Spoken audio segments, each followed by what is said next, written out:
and that's what they were really pushing on YouTube. The newscasters, the newspapers, that's the only ones that they printed. So it was, let's see. If you watched the service, because I watched the service, yeah, I saw everything that happened prior to doing it and afterwards. So but the individual pictures that they circulated, those frames, I heard talk about them when I got them. Someone sent all of them to me because I started seeing them on TV, and then it was like, "Are you kidding me? What are you doing?" So anyway, that says to me more than what I think a lot of people have seen, and what I see it right now is immaterial, but that's what I see.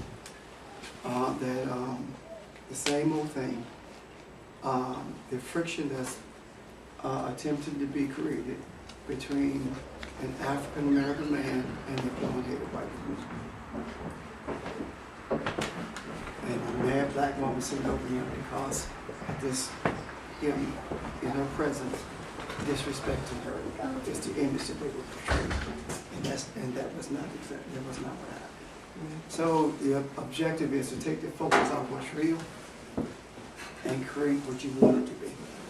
And all of these things, everything that came out, everything that came out in the media was to take away from the significance of what was taking place. Where did that come out? It came out on cable, it came on CBS. What do you mean by cable? MSNBC, CNN.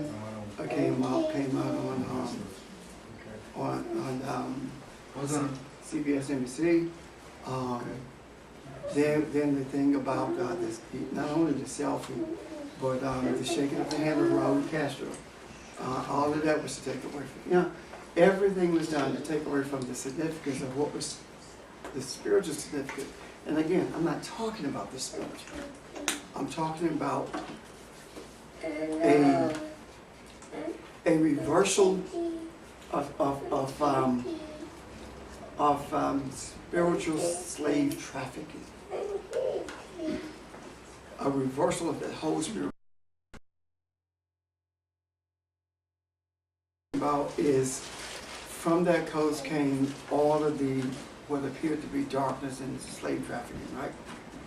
And now the quote unquote, and I put these in huge quotations, the leader of the free world, huge quotations, is now the slave goes back to the continent with all power, or the greatest power on earth, to eulogize the one who was larger than the continent itself, but was so present to the world.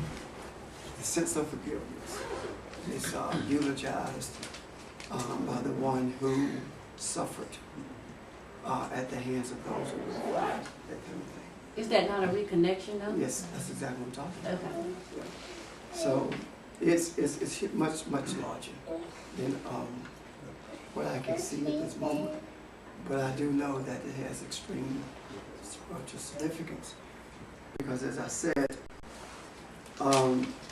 Jesus was on the earth to change the thinking, to make the mind think, and we are here now to change the essence of the man.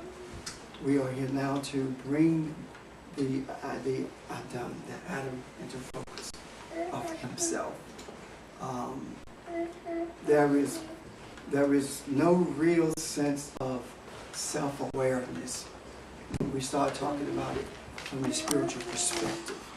We think that we have self-awareness because we have gleaned from the books of antiquity, some sense of spirituality, some sense of spiritual awareness, but what we have done is we have gleaned from pages of the book, but the sense of self-spiritual awareness does not come from the book of books as much as it comes from the us. The book cannot make you aware of yourself. The book makes you aware of what is, but you have to become aware of yourself by virtue of your desire. So that it doesn't matter how much you read or how much you propose to how much it is. What matters is what you accept about you. That's what matters. We can sit here all day long and we can look at the scriptures and we can open up the doors to the scriptures and we can walk through those doors and cross those thresholds and do nothing with it. Absolutely nothing. And if we do absolutely nothing with it, then we have essentially done the same thing that transpired 350 years after the ascension of Yeshua. And 350 years after the ascension of Yeshua came into existence, what is now known as Christianity, when there was nothing known as what Christianity as we know it. Prior to that, it was a sense of thought, and because nothing was really done with the provocation of thought that Jesus brought, it was taken and molded into something that became, and now as is written in one of the books of wisdom, there is nothing new under the sun, and that is, it isn't anything new under the sun, but there is opportunity to take what is and bring it to the place where it is supposed to be, or what it's supposed to be, yeah, I should say. I look at and listen at for this week, past week, and the prior week to all of the people who call me, asking me questions about how to bring order into the quote-unquote churches and their church in particular, but several people call.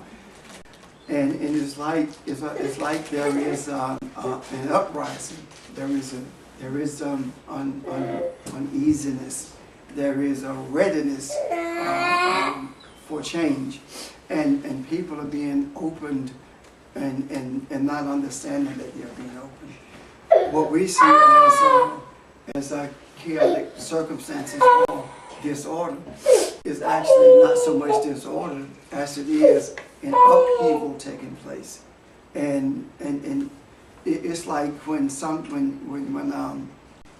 when we are confused, we're looking for order, so we start asking questions. So that in itself means that we're not closed anymore. Things are not compacted into a little box anymore. There is a search for some sense of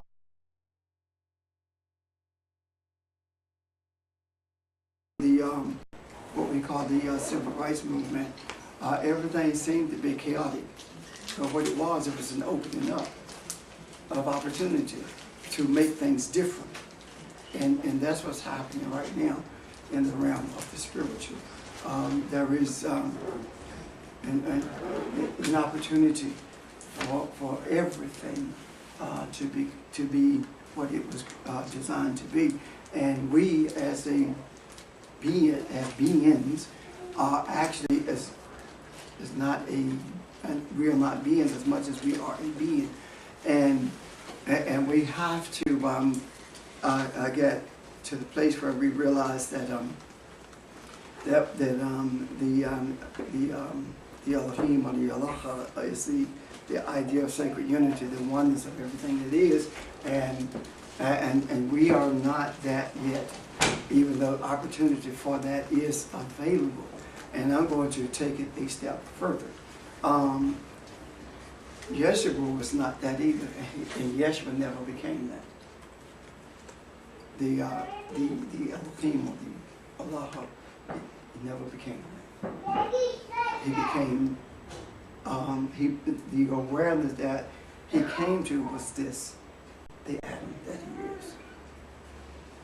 Because if you think about it, The Adam. the Adam. The reference was the second Adam. And